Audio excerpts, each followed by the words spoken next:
আসসালামু আলাইকুম।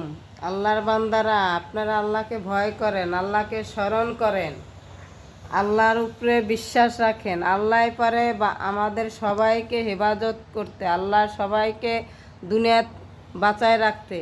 আপনারা কেন আল্লাহকে ভয় করতেছেন না? দেখেন, শুক্রবার দিনকে যে ভূমিকম্প হয়েছে, কোনো দিন আমার বয়সে আমি কোনো দিন দেখি নাই এমন ভূমিকম্প।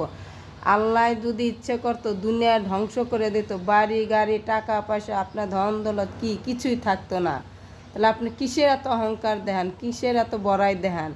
মানুষের সাথে অহংকার, নির্যাতন, মানুষের সাথে প্রতারণা, সব কিছুর থেকে আল্লাহর পথে ফিরিয়ে আসুন। আপনারা আল্লাহর কাছে একটাই দোয়া করেন যে না, আমাদের যেন কালেমার সাথে মৃত্যু হয়, আমাদের নামাজের সাথে মৃত্যু হয়, কোরআন পড়তে পড়তে যেন আমরা মরতে পারি। আল্লাহ যেন আমাদের সুস্থ শরীরে মৃত্যুবরণ করে, ভয়ঙ্করভাবে আল্লাহ যেন আমাদের মৃত্যু না দেয়। সবাইকে আল্লাহ হেফাজত রাখুক, আল্লাহ সবাইকে যেন ভালো রাখুক। আপনারা সবার জন্য দোয়া করেন, সবাই যেন ভালো থাকে, সবাই যেন সুস্থ থাকে। দেখেন, মৃত্যু খুব কাছে, এগুলো আমরা বুঝেও না বোঝার মতন আমরা থাকি। কেন আমরা দুনিয়ার অহংকার নিয়ে চলি, কিন্তু আমরা একবারও আল্লাহর কথা ভাবি না, আল্লাহর ভয়ের কথা চিন্তা করি না।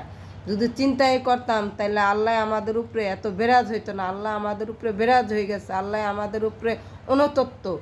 এর জন্য আল্লাহ পাক আমাদের উপরে গজব নাজিব করতে চায়। আমাদের উপরে আল্লাহ এই ভূমিকম্প দিয়েই আল্লাহ সতর্ক করায় বান্দাদের যে তোমরা এখনও সময় আছে, আমার পথে তোমরা আসো।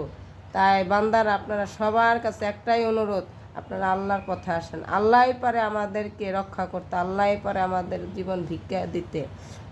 ভিডিওটা ভালো লাগলে অবশ্যই দয়া করে সাবস্ক্রাইব করবেন।